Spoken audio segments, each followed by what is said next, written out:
ketamine for treatment-resistant depression. It's fast, and used once, it seems very low risk, and it appears to specifically lower suicidal ideation. Are we ready for a paradigm shift toward faster agents like this, even if we know little about long-term outcomes? Hi, Jim Phelps here for the Psychopharmacology Institute. A report from the CANMAT should help. That's the Canadian Network for Mood and Anxiety Treatments.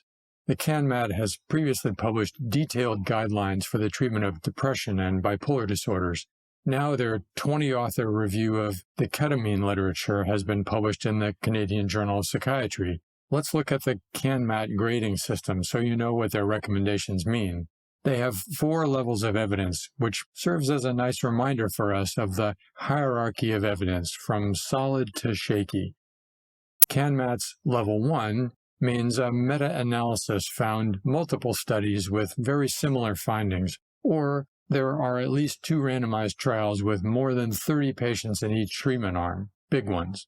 Level 2 means there's a meta-analysis, but the studies analyzed were heterogeneous, some positive and some negative, or there's only 1 randomized trial, but it's of decent size. Level 3 means there's a small randomized trial, less than 30 patients in each arm, or the study came from looking at health administration data. And finally, Level 4 means only anecdotal findings or expert opinion, or an uncontrolled trial, or a pilot randomized trial with 10 subjects or less in each arm. On that scale, levels 1 through 4, what do you think the CANMAT team found in the literature for the use of ketamine in treatment-resistant depression? You won't be surprised to learn that there's level 1 evidence for a one-time IV infusion of ketamine. The problem is, then what? What's the evidence for benefit from multiple infusions or ongoing maintenance? Well, it must be pretty good, right? Just look at all the ketamine treatment centers that have popped up in the United States. Oops, no.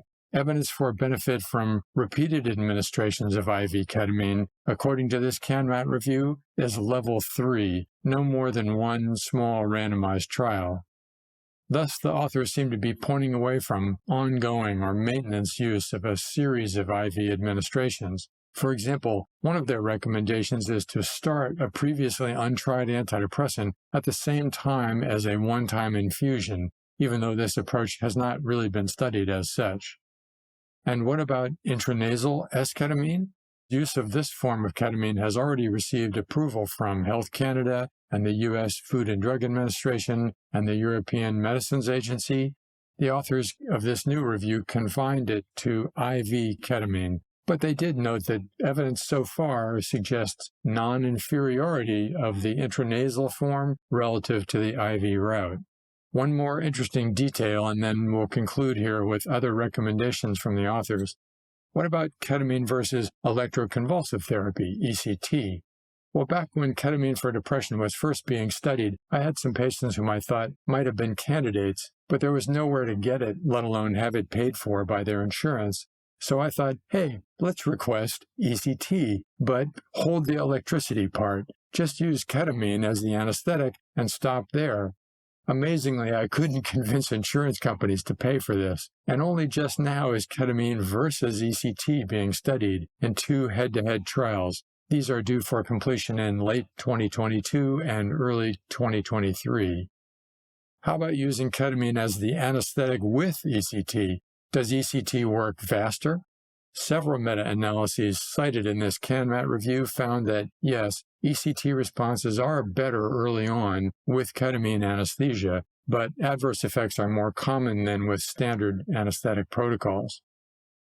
To conclude, here are some further recommendations from the CANMAT authors. Relative contraindications include psychosis, substance use, pregnancy, blood pressure above 140/90, or any unstable cardiovascular or respiratory conditions.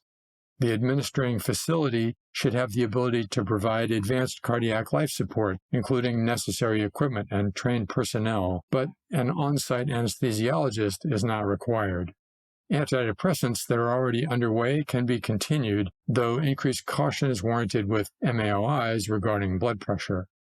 And lastly, because of shared GABAergic mechanisms, hold or taper off a benzodiazepine before using ketamine. For more, Box 1 in this paper is a must-read if you're contemplating IV ketamine as a treatment option. It presents a whole page worth of detailed recommendations from the CANMAT authors.